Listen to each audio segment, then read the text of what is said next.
Ayan, yun. Kikita nyo yung puti na yan. Yung puti at saka ito magtatapat dapat. Good day mga kapatid, once again Motozar, your DIY master. Sa video na ito, magsiset tayo ng valve clearance dito sa ating Honda Click 125. Tinanggal ko na yung tornilyo dun. Ito, sunod natin. Tapos tanggalin din natin yan. Yan. Sa kabila meron. Then ito. Dalawa yan. Para matanggal natin ito. Ayan o. Tanggalin ko na nga. Tanggal. For almost 2 years na. Tapos yung natakbo ko nito, ilan na nga ba? Ngayon lang ako magsiset ng valve clearance mga kapatid. Yan yung natakbo ko, 16,642. Ngayon lang tayo magsiset ng valve clearance. Kasi dinig na yung lagitik. Then panghuli ito, tanggalin ko na rin. Ito, tinanggal na. 2 3. Yan, tatlo lang naman yan. Yan, tanggal. Siyempre, tanggalin muna natin yung wire dito. Yan. Yan. Check nyo na walang nakasabit para suwabe yung hila natin. Yan, dalawang kamay tayo. Yung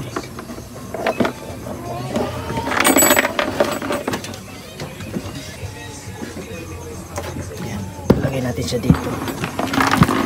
Ayan. Tapos ito na yan, ganyan yung upuan na yan. Kasi ito na yung itsura niya. Dahil natanggal na natin ito, natanggal na natin yan. So sa pagtanggal ito, ganyan lang. Tanggalin niyo yung mga lock dyan. Tanggal ko na rin yung tornilyo dyan. Tapos iganyan ko lang siya. Yan. Ganyan lang para may space tayo dyan mamaya. Ganyan lang siya mga kapatid. Tapos tatanggalin ko to isa, dalawa, tapos tanggalin ko rin ito. Be sure naka off yung ignition switch niyo mga kapatid bago tayo magtanggal ng kung anong piyesa pa dyan. Linisan muna natin para hindi marumi yung paggagalaw natin mamaya. Itong malaga kasi itong valve cover, itong tatanggalin natin mamaya, kaya dapat malinis. Unahin natin tanggalin ito. Sa pagtanggal naman ito, mayroong dalawang parang umuusli. Pigain nyo lang yan. Pigain pataas mga kapatid. Piga tapos pataas. Yun. Piga tapos pataas. Yan na yan. Tanggalin natin to kasi baka malisgrasya pang mabali. Yan. Pagkatanggal yan, hugot nyo lang. Yan. Ingat lang kayo kasi baka mabali ito, no? Kaya ingat-ingat lang. Ingat din na hindi malagyan ng dumi yan dapat. Gamit yung T-wrench natin. Tanggalin na natin itong mga to. Niluwagan ko na yan.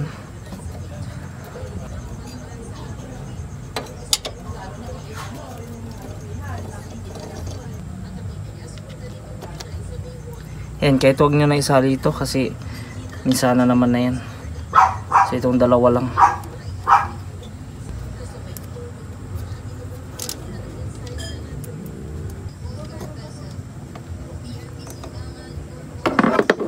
Tapos ito pala.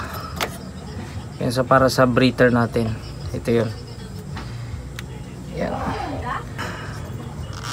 Yun. Tapos iwaling lang natin yan dyan. Kung makikita nyo, spacious na tayo dito para sa valve cover natin. Once again, ingatan nyo ito kasi pag yan nabali, plastic lang yan. Naku, mapapagastos kayo. Ingat lang dito. Babaklas na tayo ng valve cover mga kapatid. Gis lang yan ito. Luluwagan lang natin. Yan. Bali apat yan mga kapatid. Yan. Ayan, tuluyan na natin tanggalin. Ito na lang yung nakakabit. Okay.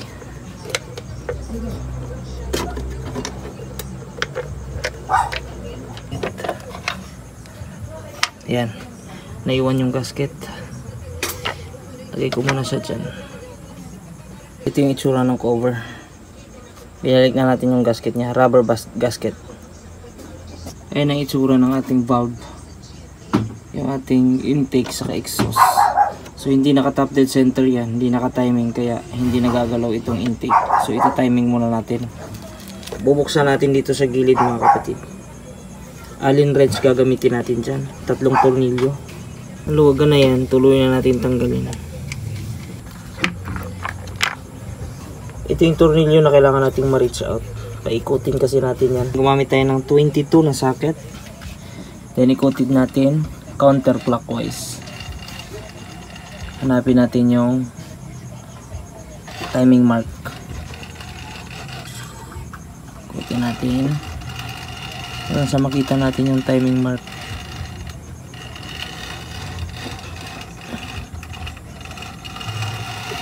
Ayan, yun. Kikita niyo yung puti na yan.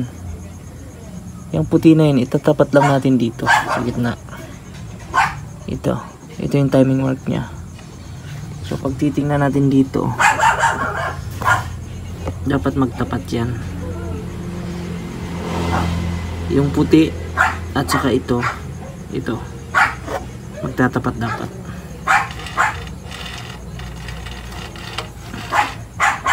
Yan, sa camera hindi siya tapat, no, sa camera. Pero sa akin dito, nakikita ko tapat na yan. Iba kasi yung angle ng camera. At kung gagalawin natin yung intake saka exhaust, yan, gagalaw na siya, oh. Kabila, ganun din. So isa-set ko lang yan, oh. Sa atin namang valve clearance, intake is 0.10 mm plus minus, exhaust 0.24 mm. Cold ito, no? Yan yung susundin natin sa ating valve clearance. Yan, 0.10 mm para sa intake. Kung titingnan ninyo sa 0.10, papasok natin, wala nang tension, napakaluwang na, napakaluwang. Tapos nakapasok na yung 10, no? Pero umaalog pa rin, no? O, ramdam ko sa kamay ko kasi. Tapos baba yung alog niya, na hindi pa gilid, kasi pag pagilid normal aalog yan. Napakaluwang. Siset natin. Gamit kayo dito ng 9 mm na box wrench o kaya open. Luluwagan natin. Gamit tayo ng 9 mm.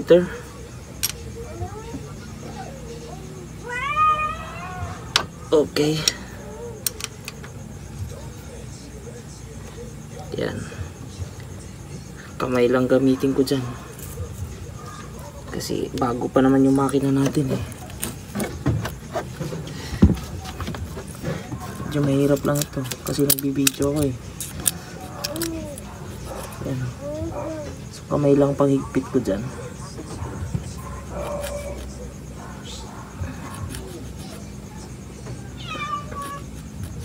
Yan.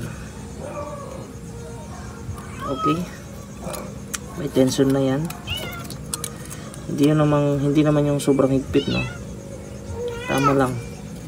Yan, may tension na yan, no. Higpitan ko na yan.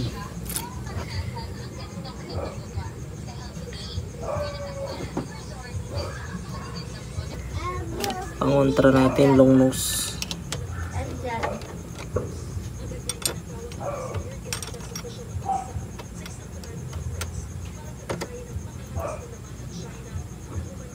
Okay. Ayan yung tension niya, oh. Di nakagaya kanina, no. Sobrang luwang. Yan. Tapos pag ipasok mo yan, medyo may tension talaga. So 10, sinet natin siya ta 10.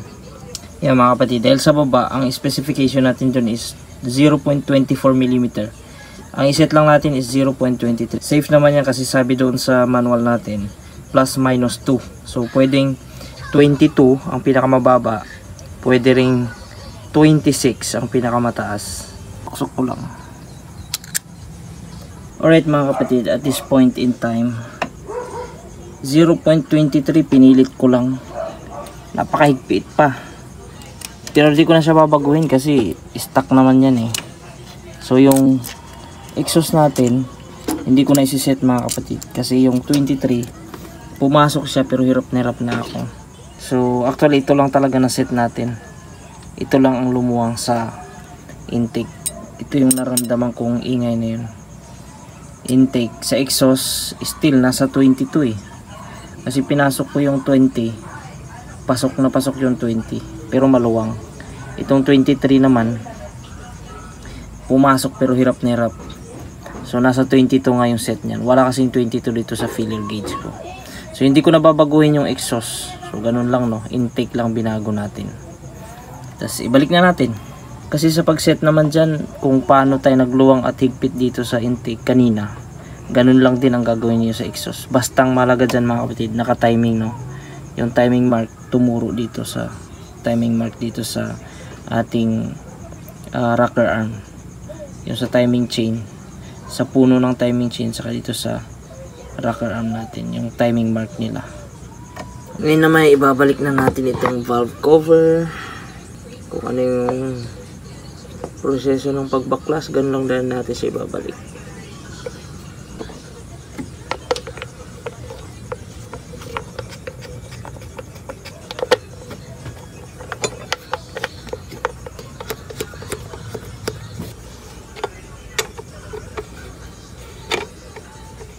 Isunod natin tong crankcase cover o dito sa panggilid cover natin.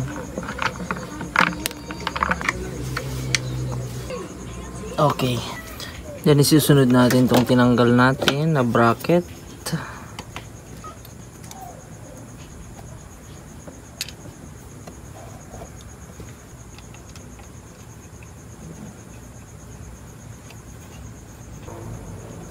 Ayan, higpitan natin.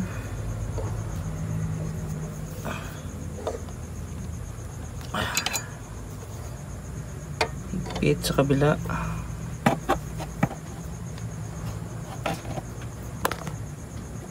Okay. Then sa pagkabit nito mga kapatid, itong ating fuel line, iganyan nyo lang yan hanggang sa parang may tumunog. Tapos yan, ganun lang, sagad, tapos press itong blue. Yan, okay na yan, hindi na yan mahugot basta basta, nakalak na yan, hindi na yan mahuhugot. Then susunod natin tong hose. Yan, all goods. So yan ang mga kapatid, na ikabit na natin lahat. So next na lang yung ating compartment sa upuan. So madali na lang yun. So ganun lang yung ginawa natin. Once again, sa intake valve natin nag-set tayo ng 0.10 mm. Then sa exhaust natin, hindi na natin pinakialaman, nasa 22 yan, 0.22 mm. Thank you for watching. Ganun lang naman siya mag-adjust dito sa ating Honda Click sa version 123. So ang challenge lang doon sa baba, no, yung pagdukot ng ating filler gauge kasi medyo masikip sa ibaba. Basta natanggal nyo ito, bracket na ito, dalawang tornilyo na yan, malawak na, at tanggalin nyo na yung valve cover, so okay na, masusundan nyo yun, balikan nyo lang yung video. Thank you once again for watching. Motozar, your DIY master.